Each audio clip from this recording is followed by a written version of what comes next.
प्रिय विद्यार्थियों, online class में आपका पुनः स्वागत है।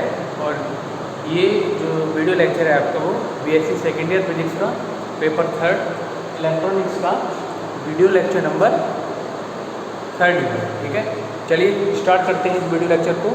और स्टार्ट करने से पहले देख लेते हैं कि हमने इसको लास्ट में कहाँ पर छोड़ा था। तो इसको हम पढ़ रहे थे पेपर 3 इलेक्ट्रॉनिक्स में। थेवेनिन प्रमेय पढ़ ली थी हमने, वो नॉर्टन प्रमेय पढ़ रहे थे, है ना, नॉर्टन थ्योरम।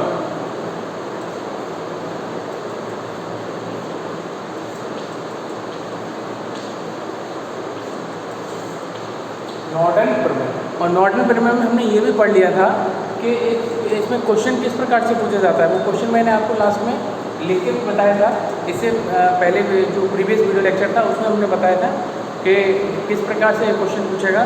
क्वेश्चन क्या था इसमें, सिद्ध कीजिए कि थेवेनिन या नॉर्टन प्रमेय थेवेनिन प्रमेय का ही दूसरा रूप होता है। ठीक है, तो वही है। और क्वेश्चन को उसमें आपको क्या, उसका क्वेश्चन आंसर क्या लिखना है उसमें। जैसे क्वेश्चन जो था एक थोड़ा सा कंफ्यूज होगा आप लोग, तो उसको मैं क्लियर कर देता हूँ यहाँ पर। क्वेश्चन में ये दिया, जिस क्वेश्चन के बारे में आपसे कल डिस्कस किया था कि सिद्ध कीजिए कि नॉर्टन प्रमेय थेवेनिन प्रमेय का ही दूसरा रूप है। तो उसमें कौन सी प्रमेय करेंगे, क्योंकि दोनों प्रमेयों का उसमें नाम है, थेवेनिन का भी नाम आ गया और नॉर्टन का। तो उसके आंसर को ध्यान रखना, नॉर्टन थ्योरम करनी है। क्या करनी है आपको, नॉर्टन प्रमेय करनी है। कौन सी प्रमेय करनी है उसमें, नॉर्टन थ्योरम करनी है। ठीक है, देख लेता हूँ।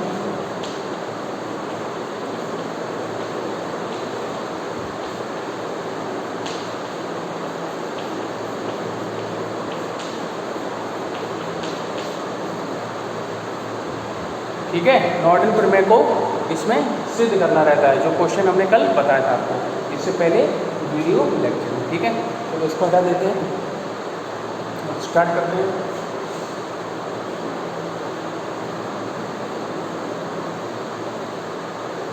तो इसका स्टेटमेंट हमने लिखा दिया था, स्टेटमेंट लिखा दिया था, और इसमें ये भी बताया था कि इसके स्टेटमेंट और थेवेनिन प्रमेय के स्टेटमेंट में क्या डिफरेंस होता है। वहाँ पर वोल्टा स्रोत होता है, यहाँ कौन सा होता है, धारा स्रोत। वहाँ वोल्टा स्रोत के श्रेणी क्रम में प्रतिबाधा को समायोजित किया जाता है, और यहाँ पर जो धारा स्रोत होता है उसके समांतर क्रम में प्रतिबाधा के रूप में होता है, प्रवेश्यता को समायोजित किया जाता है। ठीक है, प्रतिबाधा के रूप में प्रवेश्यता को समायोजित किया जाता है, किस क्रम में, समांतर क्रम में। और वहाँ प्रतिबाधा को किस क्रम में छोड़ा जाता है, वो होती है आपकी श्रेणी क्रम में होता है वोल्टा स्रोत। ठीक है, तो डिफरेंस मुझे है, वोल्टा स्रोत की जगह धारा स्रोत, और वहाँ प्रतिबाधा, यहाँ प्रवेश्यता, वहाँ समांतर क्रम में, और यहाँ वो वहाँ श्रेणी क्रम और यहाँ पर समांतर क्रम में। ठीक है, डायग्राम बना लेते हैं। आज डायग्राम बनाते हैं, क्वेश्चन कंप्लीट को डायग्राम के आधार पर ही लेके चलेंगे। ठीक है, देखो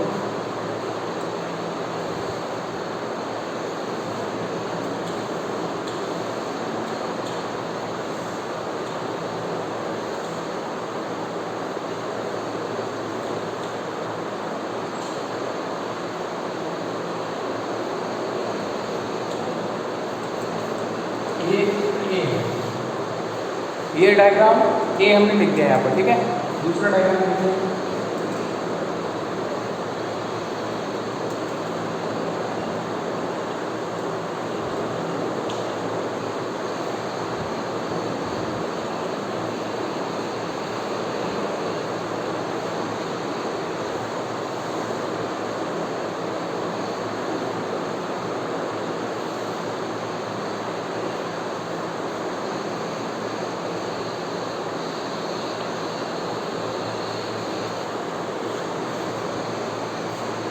ZEQ डायग्राम है आपके पास पहले से, तो बस मैं बना दे रहा हूँ। ठीक है,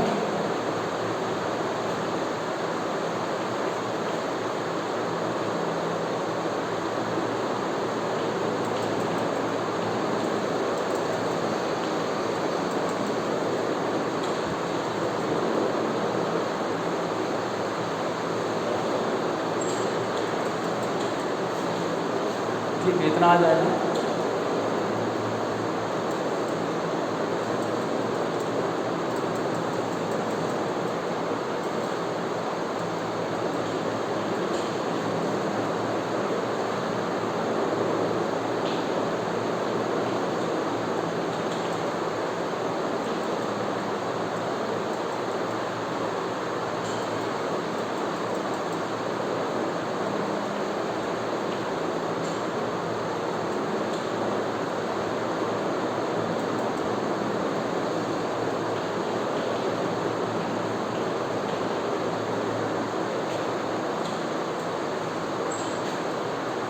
चलो देखो, चित्र एक बार फिर से मैंने बना दिया है।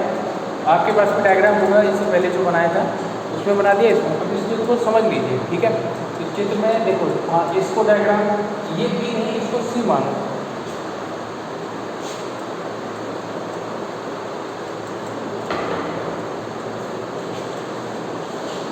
ये है बी, तीन आपके पास डायग्राम है, ठीक है। आपको दिख रहा है ए है आपका, बी और ये लास्ट में ए सी, ठीक है। देखो ये डायग्राम आपका थेवेनिन प्रमेय का है। ये दोनों डायग्राम अगर आप देखोगे तो ये कौन से प्रमेय के हैं? थेवेनिन के हैं। लेकिन नॉर्टन प्रमेय क्या कहती है? नॉर्टन प्रमेय के अनुसार आपको ए और बी, चित्र ए और चित्र बी में जो दिए गए परिपथ हैं उनको क्या साबित करना है, क्या सिद्ध करना है कि ये दोनों तुल्य परिपथ। कौन कौन से? ए और बी को आपको तुल्य परिपथ सिद्ध करना है नॉर्टन प्रमेय के अनुसार, ठीक है। किस प्रकार करेंगे देखो जरा यहाँ। अब ये हमको पता है थेवेनिन प्रमेय के अनुसार चित्र ए और चित्र सी, डायग्राम ए और डायग्राम सी में दिए गए जो परिपथ होते हैं वो कैसे होते हैं? समान होते हैं। ये हम थेवेनिन प्रमेय में सिद्ध कर चुके हैं ना, ठीक है। अब हमें क्या करना है कि हम इसको और इसको सिद्ध करेंगे। इस थ्योरम में क्या करेंगे? बी और सी को क्या कर देंगे? बराबर कर देंगे। देखो यहाँ पर ए और सी, इसको नोट नहीं करना है, सिर्फ समझा रहा हूँ, ठीक है। ए और सी बराबर है कौन सी प्रमेय के अनुसार? देखना है थेवेनिन के अनुसार।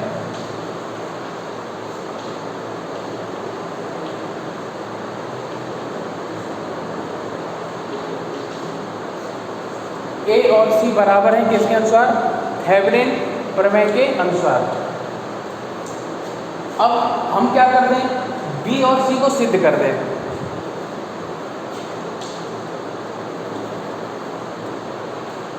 बी और सी को क्या करते हैं? हम सिद्ध कर दें। बी बराबर सी, बी बराबर सी। तब अब देखो ए किसके बराबर है? सी के बराबर है। किसके अनुसार? थेवेनिन प्रमेय के अनुसार। दोनों चित्र देखो, ये ए और जो सी है ये डायग्राम का नाम है। यहाँ पर ये डायग्राम ए, डायग्राम सी, ये डायग्राम बी, डायग्राम सी। तो ए और सी ये दोनों थेवेनिन जो थ्योरम है उसके अकॉर्डिंग इक्विवेलेंट सर्किट रखते हैं, ठीक है। तो ए और सी रख दिया, बी और सी को हम सिद्ध कर देंगे यहाँ पर। अब अगर ए और सी सिद्ध है, बराबर है, बी और सी बराबर है, तो क्या हम ये लिख सकते हैं कि ए बराबर बी? जब बी बराबर ए बराबर सी और बी बराबर सी, इस सी की जगह ये रखो तो क्या आ जाएगा? ए बराबर बी। और यही नॉर्टन प्रमेय कह रही है कि सिद्ध कीजिए कि कोई भी ऐसा दो टर्मिनल वाला जालक ऐसे परिपथ के तुल्य होता है जिसमें एक क्या लगा हो? धारा स्रोत आई इक्यू लगा हो और इसके समांतर क्रम में एक प्रतिबाधा या प्रवेशिता 1/2 जुड़ी हुई होती है। ये जो कह रहा है ना नॉर्टन प्रमेय का जो स्टेटमेंट है, तो ए और बी क्या हो जाएंगे उस कंडीशन में? बराबर। तो हम कह सकते हैं कि नॉर्टन प्रमेय क्या हो जाएगी?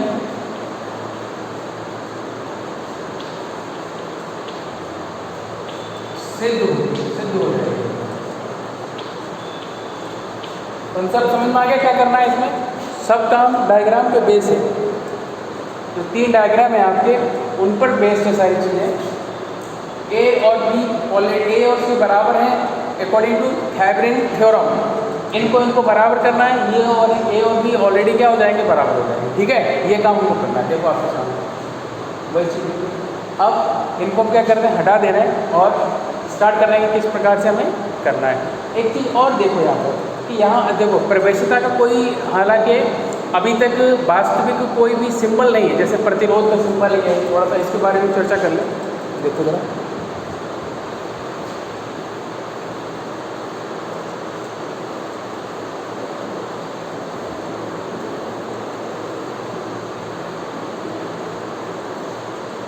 चलिए देखो प्रतिरोध का सिंबल क्या है पता है?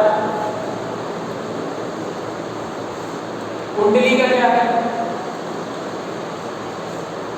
ये प्रतिरोध हो गया, ये कॉइल हो गई आपकी, ये संधारित्र हो गया, ठीक है। ये सेल या बैटरी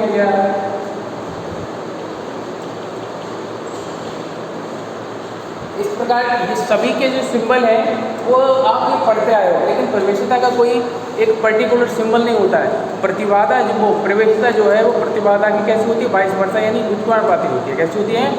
व्युत्क्रमानुपाती होती है। इसलिए हमने जो प्रवेशिता को समांतर क्रम में जोड़ा है इस चित्र में, ये जोड़ा है ना इसमें, तो हमने प्रतिबाधा के रूप में जोड़ा, लेकिन हमने यहाँ लिख दिया कि जेड ई क्यू जो है वो बराबर किसके है? Y E Q. या यू लिख दीजिए, आप ऐसे भी लिख सकते हो, आप ऐसे भी लिख सकते हैं अपने डायग्राम में, वाई ई क्यू बराबर 1/जेड, ऐसे भी लिख सकते हो। ठीक है, तो ये आपका डायग्राम में थोड़ा सा बताना था कि प्रवेशिता के लिए कोई भी पर्टिकुलर कोई भी सिंबल अभी एग्जिस्ट नहीं है, इसलिए हम इसमें प्रतिबाधा के रूप में हम इसको क्या कर देते हैं? व्यक्त कर देते हैं। ठीक है, चलिए इसको भी डाल देते हैं।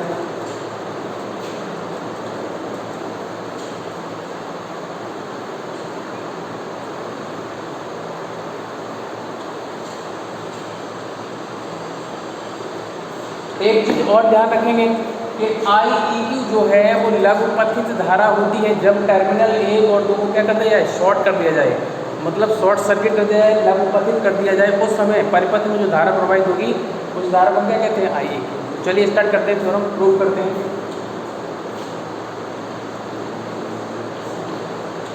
सबसे पहले डायग्राम सी को देख लीजिए, डायग्राम सी से स्टार्ट करते हैं। चित्र सी में क्या लगाएंगे? केवीएल लगा दीजिए, सिंपल है, थेवेनिन में लगा चुके हो आप। ठीक है, तो चित्र सी में केवीएल लगाइए।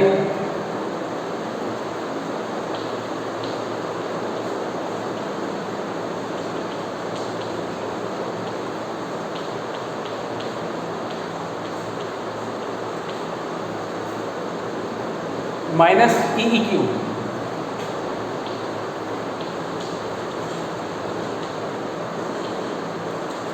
Z E Q I L. I L नहीं है लोड करंट, ठीक है, because it is the load impedance. ठीक है, लोड प्रतिबाधा। Z E Q I L, Z L I L बराबर 0। ठीक है, ये आ गया। अब यहाँ से सिंपल है, कॉमन ले लो, I L Z E Q Z L, ये आ गया E E Q. I L बराबर E E Q upon Z L और ये जेड ई क्यू। ठीक है, ये आ गया। इसको समीकरण नंबर डाल देंगे 1। सिंपल है, ये आ गया। अब क्या करेंगे? समीकरण 1 से ही लेके चलेंगे। इसको देखो जरा, है ना, एक थोड़ी थ्योरी वाला पार्ट है, इसको नोट कर लेना। अब मैं हट जा रहा हूँ और इस चित्र को मैं हटा दे रहा हूँ और इसको भी हटा दे रहा हूँ क्योंकि इसका यूज हो गया। ठीक है,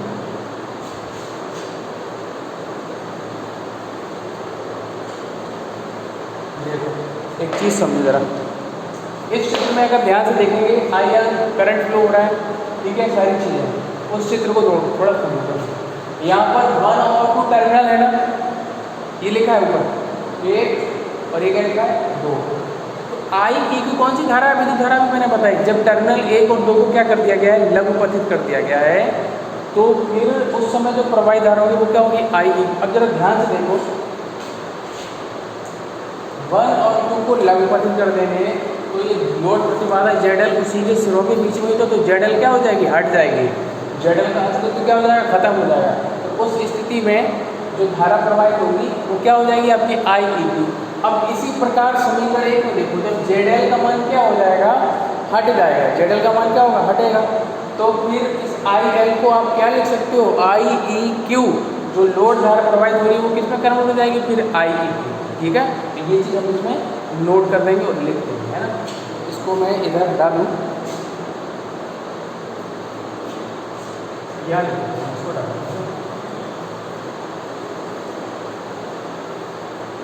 देखो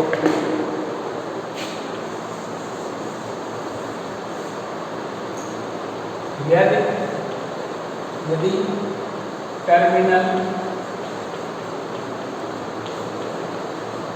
1 व 2 को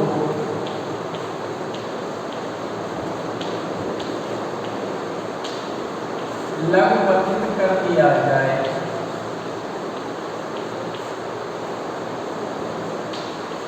तब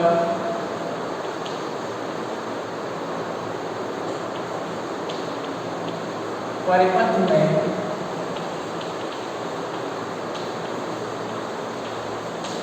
प्रवाहित धारा, तब परिपथ में प्रवाहित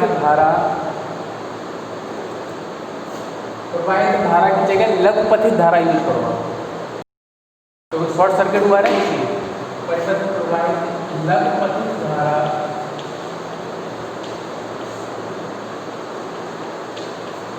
IEQ से व्यक्त की जाती है।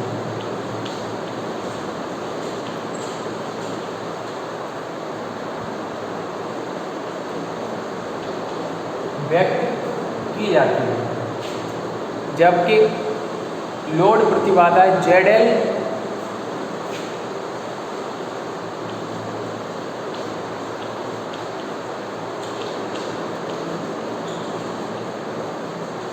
लोड प्रतिबाधा ZL का प्रभाव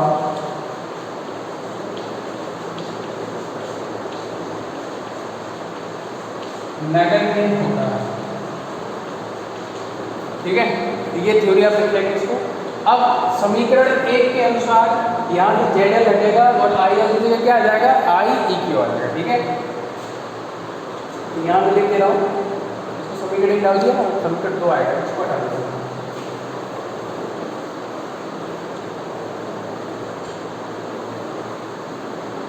अतः समीकरण 1 के अनुसार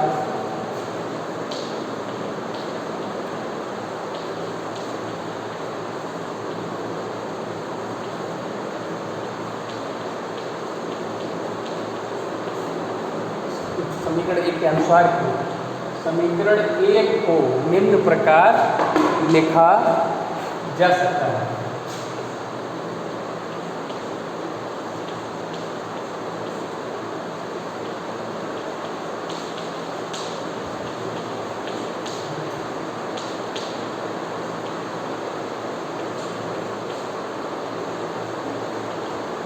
निम्न प्रकार लिखा जा सकता है। क्या होगा, IEQ बराबर EQ अपॉन Z, ये आ जाएगा। देखो ये इसको डालो समीकरण नंबर 2। ठीक है, यानी कि दूसरा वाला जो डायग्राम था आपका C, उसका मैं यूज कर लिया है, और इसको भी हटा दूँ मैं, ये जो थ्योरी लिखी है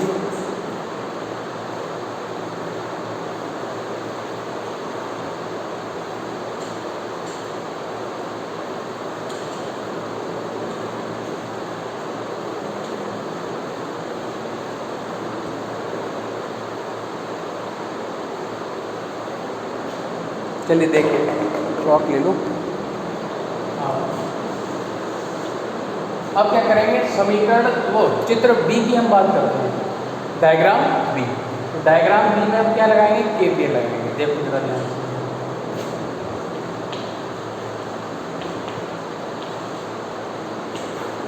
चित्र B में ध्यान से देखिए, दो लूप बन रहे हैं और हमें केवल सेकेंड लूप की बात करनी है, क्योंकि टर्मिनल हमारे वहीं पर है। ठीक है, चित्र B के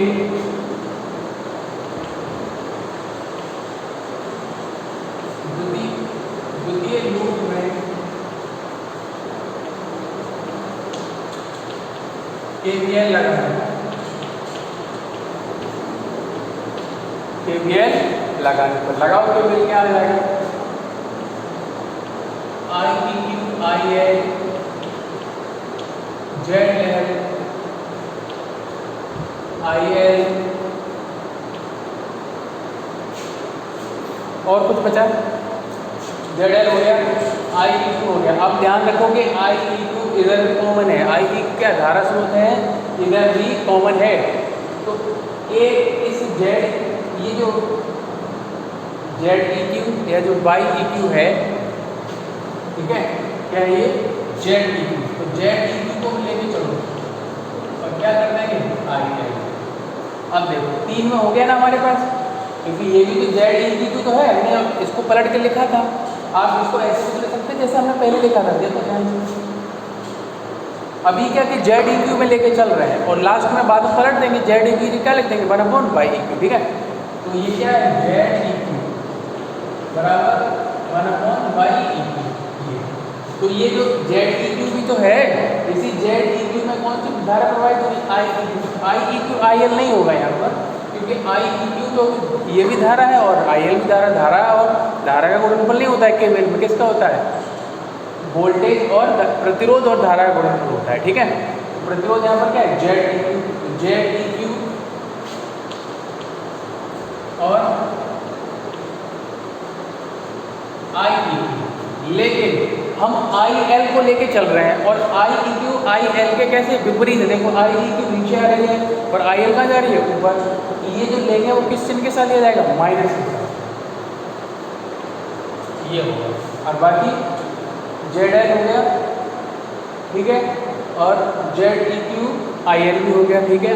आई एल के लिए एक बार ले लिया और एक बार जेड ई क्यू किसके लिए ले लिया आई ई क्यू के लिए ले लिया। और कुछ देख लो एक बार, Z E Q I L Z L I L Z E Q बराबर 0, ठीक है। ओके, इसको सॉल्व करने में थोड़ा सा क्या आएगा, देखो आई एल कॉमन लगा क्या आ जाएगा जेड एल और जेड ई क्यू बराबर क्या आ जाएगा जेड ई क्यू और ये आई ई क्यू। आई एल का मान निकालो,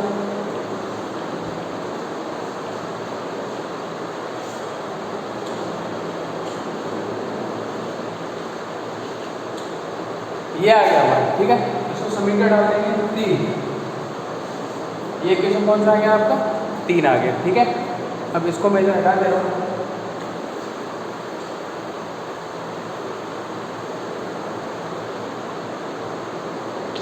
माइनस चिन्ह ध्यान रखेंगे ना, ठीक है। देखिए ये आ गया। अब समीकरण 2 में लिख लेना, समीकरण 2 से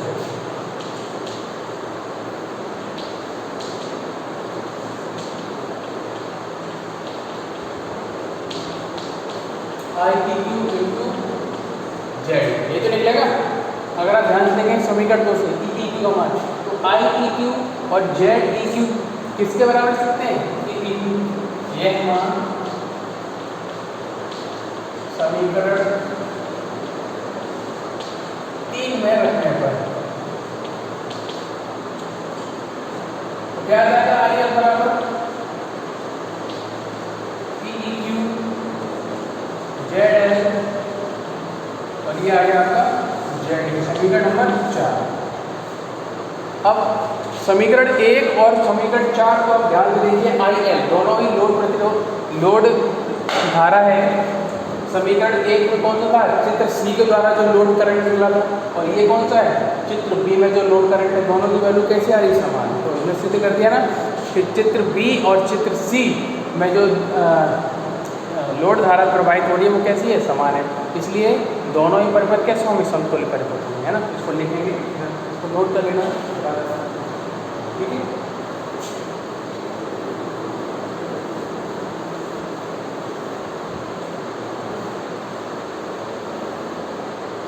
चलिए देखिए समीकरण 1 व 4 से स्पष्ट देखिए,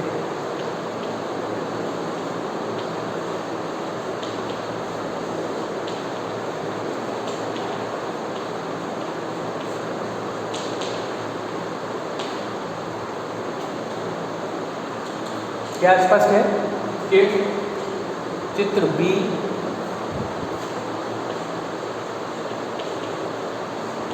तथा सी में प्रवाहित चित्र बी तथा चित्र सी में प्रवाहित लोड धारा आई एल का मान समान होने के कारण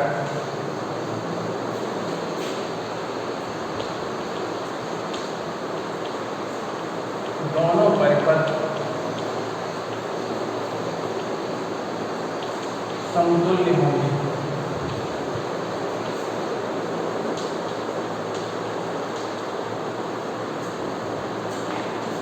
दोनों परिपथ कैसे होंगे? समतुल्य होंगे। ठीक है, यानी कि चित्र बी और चित्र क्या होगा? सी। अब इसके बाद इसको बैठा दे रहा हूँ। बस हो गई हमारी थ्योरम प्रूफ।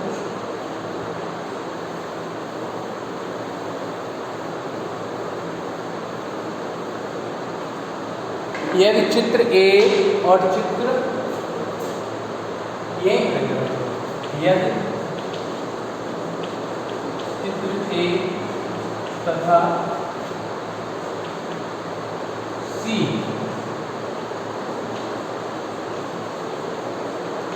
थेवेनिन प्रमेय के अनुसार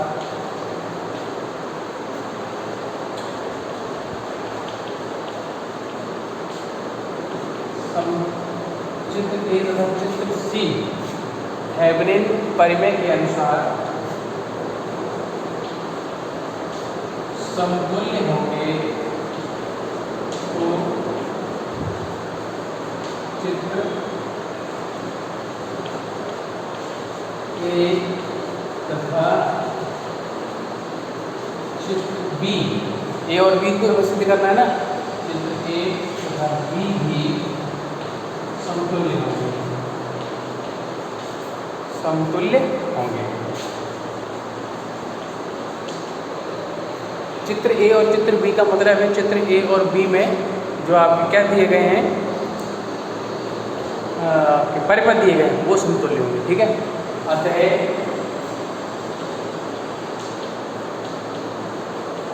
नॉर्डन प्रमेय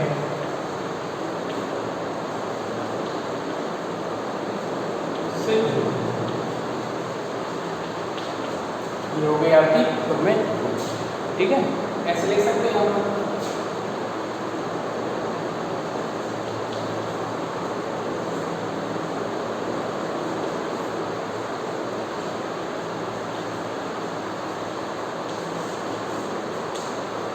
ये भी कहीं लिख सकते हो, इसको याद बना रहेगा किस प्रकार से इसमें था ये। ठीक है, ये आपका नॉर्डन प्रमेय जो होगी वो क्या होगी? कंप्लीट होगी। अब देखो, मुझे लगता है कि शायद नेटवर्क थ्योरम्स जो है अगर और कोई होगी तो देख लेंगे, नहीं तो कितनी करा दी? 6-7 करा दी शायद, है ना। इन्हीं में से पूछता है वो, तो ये आपको अच्छे से तैयार करनी है आपको नेटवर्क थ्योरम जो भी आए हैं यहाँ पे। और इनके क्वेश्चन कैसे बनता है, जैसे थ्योरम दे देगा आपको स्टेटमेंट विद स्टेटमेंट। अगर डेट नंबर पर पूछेगा शॉर्ट क्वेश्चन में तो आपको केवल क्या बोलेगा? स्टेटमेंट पूछेगा। और अगर लॉन्ग क्वेश्चन देगा तो पूरी स्टेटमेंट देगा। हो सकता है इसके साथ कोई न्यूमेरिकल अटैच कर दे। ठीक है, तो ये सारी थ्योरम जो आपको तैयार करनी है, पूरा नोट कर लेंगे। ठीक है, अब इसको हटा देता हूँ।